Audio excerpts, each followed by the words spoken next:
Hey ladies, I have graded your last step of your integrative literature review, read your whole paper, and given you feedback in the rubric. My hope is that you are experiencing the same feeling of pride and success and accomplishment as I feel on your behalf in reading your integrative literature reviews. The reason this process is kept until your very last course is because it's a complex process. We want you to have all of the basic skills developed so that when you get to this integrative literature review, you really are at your best from a knowledge standpoint and from a writing standpoint. And you all demonstrated that this week. I so enjoyed reading your ILRs. The interesting thing that I found was that so many of you found opportunities for future research, and that's exciting. I want to warn you that before you get too excited, that you need to, if you want to pursue this either at a doctoral level, notice I'm affirmatively speaking about a doctoral education, or even in your own practice, you don't have to have a doctoral degree to do your own research and to submit for publication. So if you're passionate about the topic you picked, that's fantastic. If you found a gap in research that you feel like is something you really want to probe and kind of think about, my encouragement is to go back in and repeat the steps of your ILR, but do it following the feedback that you were given, but do it in an exhaustive way. This can take months to literally systematically go through database after database after database and really exhausting new ideas in that concept of research. So if you are passionate about that and you're interested in research, hang on to your topic and know that it will plant a seed for future research. If you need a partner in research, go to the people in your hospital setting or in your academic setting that are known for being really good researchers. Ask them to mentor you in the process so that first you can do your literature review and then either create an intervention that you want to test or evaluate in your own courses or in your own practice environment, or that you would do an integrative literature review for publication. This is the stepping stone. It's not meant to be the culmination of everything. We just want you to understand the research process and value it as a vital role of a nurse educator.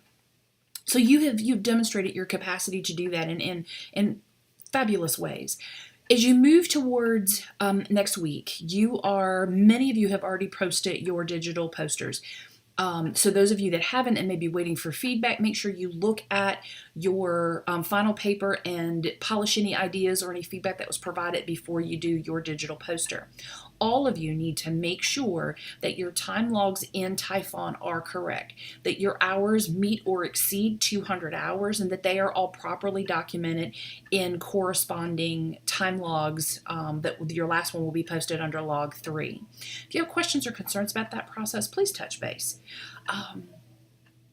So from a video standpoint, this is it. You will not see me on a video again. I normally don't do one for week 8 because, quite frankly, you've graduated and you're all done with this.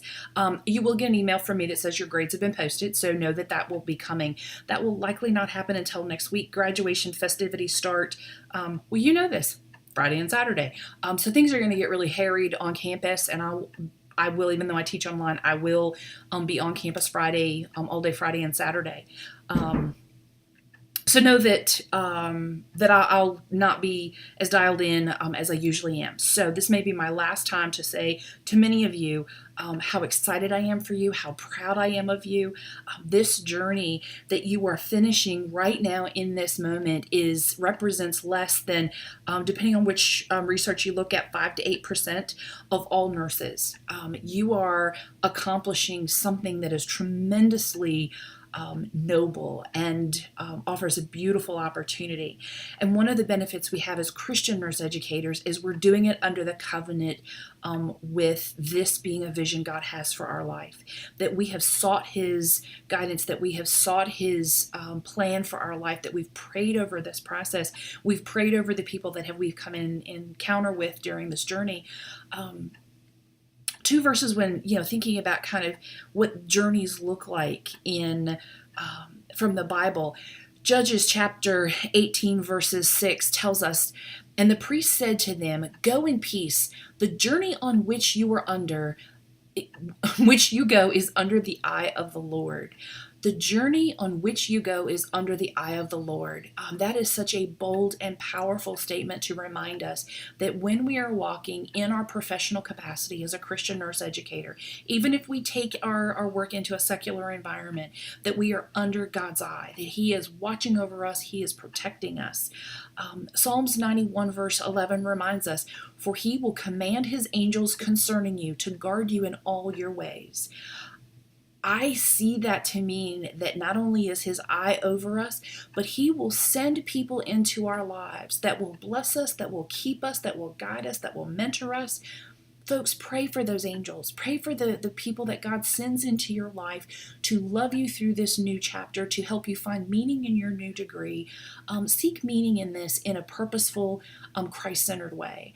I hope that you have felt prayed for. I certainly have prayed for you. I will be praying over you all in the next week or so as you transition from being a graduate student to being back into the role of being a full-time employee, a full-time partner, a full-time mother-daughter, full-time mom.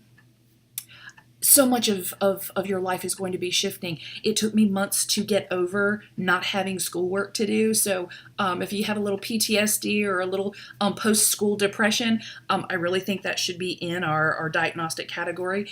Hang in there. Pray over it. Enjoy it. Rest and be well. Know that I am praying for you and that I'm here for you as you transition into this next chapter, if there's anything I can do for you. My prayer is that God will cover you in His grace, that you will feel His mercy and feel His love in this new season. I hope you guys have a wonderful rest of your week. And if you're coming to graduation, please wave, say hello, grab my arm as I'm running around, and take a few moments so that I know who you are, can put faces with the names and wish you congratulations in person. You guys take care.